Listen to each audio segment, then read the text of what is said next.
اور تیسرا وہ انسان ورجل قلبه معلق في المساجد کہ جس کا دل مسجد کے ساتھ لپکا ہو.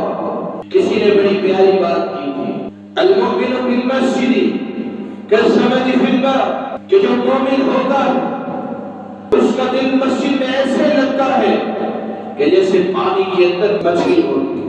آج مسجدیں ویران نظر آتی ہیں. چند قدم کے فاصلے پہ ہمیں ایک مسجد مل جاتی ہے. تھوڑا سا دور جاتے ہیں ہمیں ایک اور مسجد نظر آ جاتی ہے. مؤذن اذان کہتا ہے ہمارے کانوں میں وہ آواز نہیں پڑتی کہ ہم نے مسجد میں جانا ہے. نماز کا وقت ہو چکا ہے.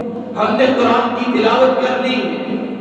آج وہ دن بڑے یاد آتے ہیں جب مسجدیں کچی ہوا کرتی تھی اور نمازی بڑے پکے ہوا کرتے تھے. آج مسجدیں تو پکی ہیں لیکن نمازی وہ بڑے کچے نظر آتے ہیں. سمجھنے کی بات ہے یہ مسجد اللہ کا گھر جو انسان نماز کرتا ہے اللہ ذوالجلال وہ شخص کو پھر آباد کر دیتے ہیں. جو رب کے گھر کو آباد نہیں کرتا. اللہ نے اتنی نعمتیں دی سب کچھ دیا. انسان کو دو آنکھیں دے دی بولنے کے لیے زبان دے دی کھانے کے لیے ہاتھ دے دیے چلنے کے لیے پاؤں دے دیے اور اتنی نعمتیں دے دی. اس نعمتوں سے بڑھ کے دنیا میں کوئی ایسی نعمت ہے نہیں. اگر دیکھنا چاہتے ہو کسی اندر سے پوچھ لو تو وہ بتائے گا کہ میری آنکھیں نہیں ہے میں اس جہان کو نہیں دیکھ سکتا میں دنیا والوں کو نہیں دیکھ سکتا میں رب تعالیٰ کی عبادت صحیح طریقے سے نہیں کر سکتا. اللہ نے تمہارے اوپر اتنی نعمتیں کی رب تعالیٰ نے تمہیں اتنی نعمتوں سے نوازا لیکن آج ہم اپنے رب کی نہ شکری کرتے ہوئے نہ قدری کرتے ہوئے مسجد کا دروازہ تو نظر آتا ہے مسجد کے اندر آنے کی توفیق نہیں ہوتی مسجد کے اندر آنے کی ہمیں ہمت نہیں ہوتی کہ ہم مسجد میں جا کے اللہ ذوالجلال جس نے ہمیں اتنی نعمتوں سے نوازا اتنی نعمتیں جس نے ہمیں عطا کی آج ہم مسجد کے اندر جا کے ہم اپنی جبین کو اپنے سر کو جھکانا اتنا بھی پسند نہیں کرتے. رسول اللہ صلی اللہ علیہ وآلہ وسلم آپ نے فرمایا قیامت کے دن ہوگا اللہ رب العزت آواز لگائیں گے این جیرانی کہاں ہے میرے پڑوسی. کہیں سے آواز نہیں آئے گی.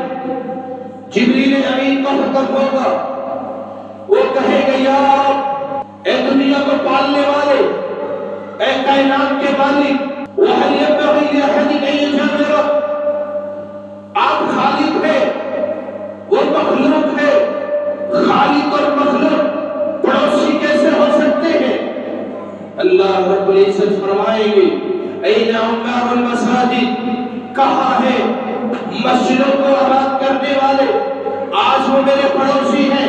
کہاں ہے مسجدوں کو آباد کرنے والے آج وہ میرے دوست ہیں. کہاں ہے مسجدوں کو آباد کرنے والے آج میں نے جنت ان کے لیے تیار کر کے رکھی ہے. کہاں ہے مسجدوں کو آباد کرنے والے آج میں نے جہنم کی آگ ان کے اوپر حرام کر دی ہے. کہاں ہے مسجدوں کو آباد کرنے والے میں نے جنت کی نعمتیں ان کے لیے تیار کر کے رکھی ہے.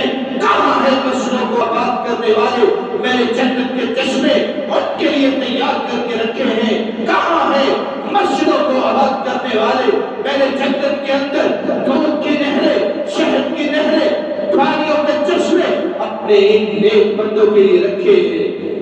اللہ رب العزت ہمیں سمجھنے کی توفیق عطا فرمائے. آج مسجدیں گاؤں دیہات کے اندر ہی ایسی کم نمازی نظر آتے ہیں. شہر میں چلے جائیں کسی سٹی میں چلے جائیں آپ کو مسجد بھری ہوئی نظر آتی ہے. یونیورسٹی کے طالب علم ہوں یا کوئی چلتے ہوئے مسافر ہوں ان کو سمجھ آتی ہے کہ ہم نے نماز ادا کرنی ہے رب کے قانون کو پورا کرنا ہے. اگر اللہ ذوالجلال کی حدوں کو توڑیں گے اللہ ذوالجلال ہمیں بھی توڑ کے رکھ دے گا. اول ما يحاسب به العبد يوم القيامة الصلاة قبر کے اندر انسان چلا جائے گا سب سے پہلے اس سے سوال اگر کیا جائے گا تو نماز کو کیا جائے گا. نماز ٹھیک ہوگی تو باقی اگر نماز ٹھیک نہیں ہوگی تو وہ انسان بغیر حساب ہی جہنم میں چلا جائے. دنیا میں نماز نہیں پڑھی تو بغیر حساب ہی جہنم میں جائے. اور جہنمیوں کی 3 قسمیں ہیں. ایک وہ جو کافر ہے وہ بھی جہنم میں جائیں گے، اور ایک وہ جو مشرک ہے، اللہ کے ساتھ شرک کرتا ہے، رب کے ساتھ کسی اور کو ملاتا ہے، جو کبھی نہایا نہیں ہے، سالوں کے سال گزر گئے ہیں، گل میں بڑے بڑے ٹل پہنے ہوئے ہیں اور بڑی بڑی داڑھی ہے اور کبھی نہایا نہیں، گندگی کا ڈھیر ہے. لوگ سمجھتے ہیں کہ یہ ولی اللہ ہے. یہ ولی اللہ نہیں، دربار پہ بیٹھا ہوتا ہے. لوگ اس کے پاس جاتے ہیں، قمیض اٹھا کے لیتے ہیں. کوئی اولاد مانگنے کے لیے جاتا ہے، کوئی اپنی حاجت پوری کروانے کے لیے جاتا ہے، کوئی یہ کہتا ہے تیرے گھر کے حالات ٹھیک نہیں ہوتے، کوئی کسی سے کچھ کرواتا ہے اور کالے علم کی بڑی بڑی گولیاں کہلاتا ہے، اور اس کے پاس جا کے یہ سمجھتا ہے یہ بڑا ولی اللہ ہے، یہ بڑی پہنچی ہوئی سرکار ہے، اللہ کے ساتھ کسی کو شریک بناتا ہے. یہ قیامت کے دن اللہ کی جہنم میں ہمیشہ ہمیشہ رہے گا، وہاں سے نکالا نہیں جائے. جو اللہ کے ساتھ شرک کرنے والا ہے یہ بھی جہنم میں جائے.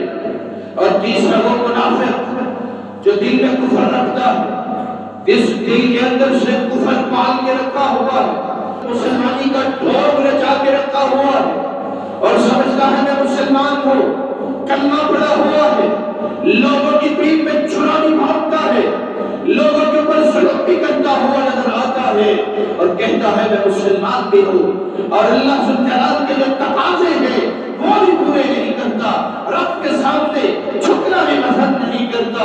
اللہ ذوالجلال نے جس چیز کے لیے اس کو پیدا کیا ہے رب تعالیٰ کے سامنے جھکتا نہیں ہے، اور دل کے اندر منافقت رکھتا ہے، لوگوں سے کچھ کہتا ہے، زبان پہ کچھ ہوتا ہے، دل کے اندر کچھ اور ہوتا ہے. اللہ رب العزت قیامت کے دن اس شخص کو بھی جہنم کے اندر ڈالے. یہ 3 ایسے شخص ہیں جو جہنم کے اندر ہمیشہ رہیں گے، نکالے گئے.